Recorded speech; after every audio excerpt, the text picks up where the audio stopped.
Sa kabila ng paulit-ulit na paalala ng mga otoridad sa mga ipinagbabawal na dalhin sa loob ng sementeryo, sandamakmak pa rin ang mga ipinagbabawal na items ang nakumpiska ng management ng Manila North Cemetery. Kasama rito ang mga pabango na itinuturing na flammable material, mga matutulis na bagay at lighter. Ayon sa mga nag-iinspeksyon sa gate ng sementeryo, mayroong ilan na hindi pa alam ang mga ipinagbabawal na items. Pakinggan po natin ang pahayag ng security official ng Manila North Cemetery.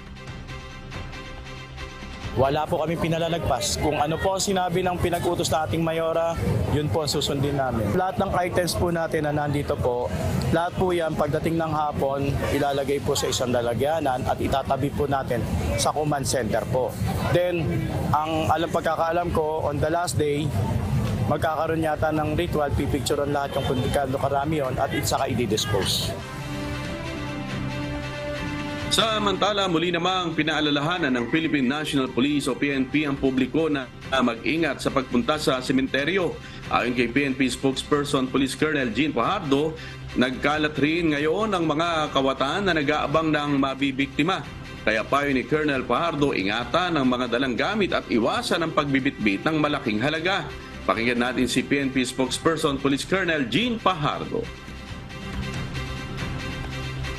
Normally po sir, pagka ganitang malaki po yung volume ng mga tao ay theft, salisi at physical injury.